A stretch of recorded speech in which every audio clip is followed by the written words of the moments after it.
Welcome to the Prumihimo YouTube channel. This video is a continuation of a series of videos that I've produced on counted designs.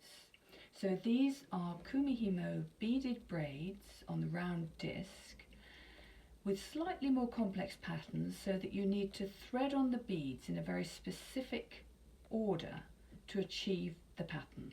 And the pattern for this video is little Christmas trees. So this is a technique video. I'm going to tell you how to achieve this pattern. It's not really designed to be a specific pattern for a bracelet or a necklace or anything like that. That is up to you. So you can use this pattern for different sizes of beads, and of course they will change the dimensions of the actual braid that you're making. So you will need to work that out. So the starting point with any counted design is just to remind people that they must start at the correct position. So do your little bit of braiding without beads first of all. That's the bit that's going to be stuck into a clasp or however you're going to secure your braid.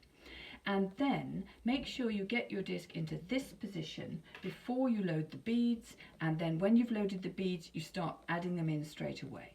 So you need your cords in the north, south, east and west positions, and you need the next two cords to be moved to be these two. So that means that you're either looking to determine that, you either look to see which cords were the last ones to be moved, and they'll be on the top here, which is the navy ones. So I know then that it's going to be these pairs of cords that I'm going to use, and I'm going to use top right and bottom left, so I know these two are the next two to go.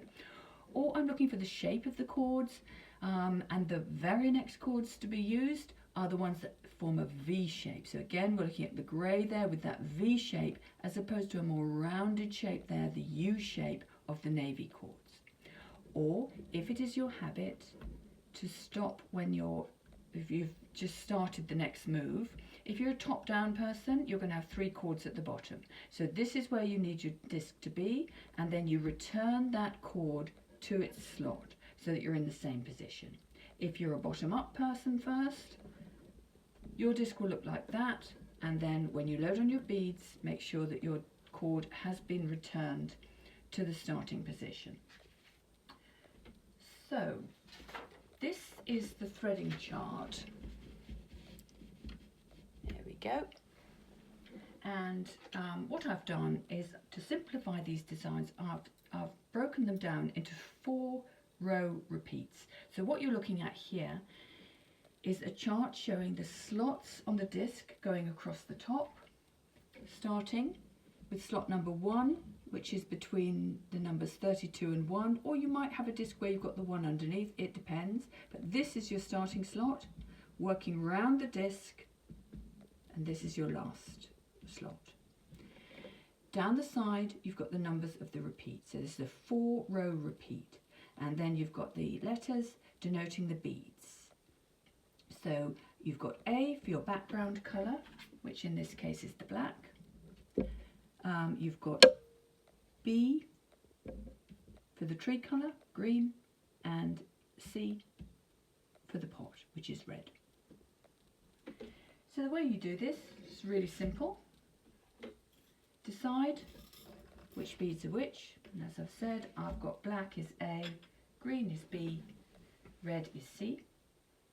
You start with the first column, and you start with the first cord, and you thread on the beads in that order: A, C, B, A.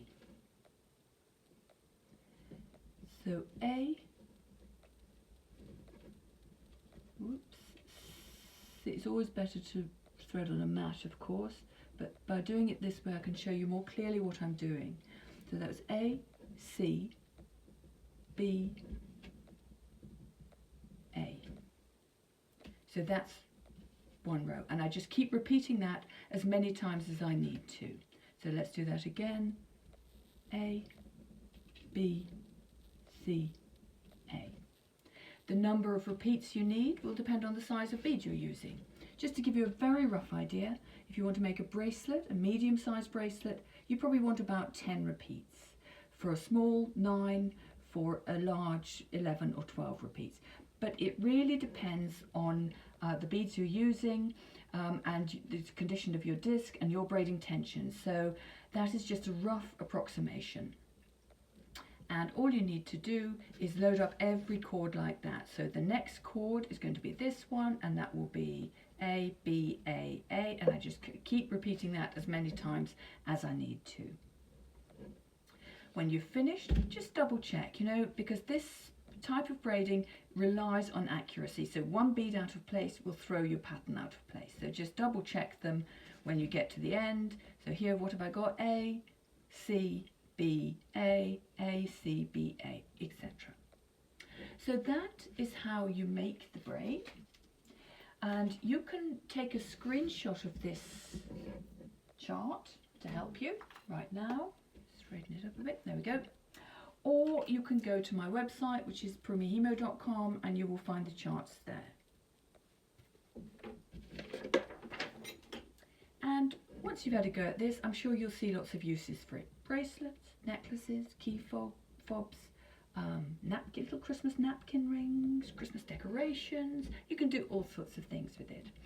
And if you've had fun with this, and if you've used the actual charts that I've produced here, I would be grateful if when you share them on social media, you credit this video or credit me, because that spreads the joy, really, helps other people to learn and helps me.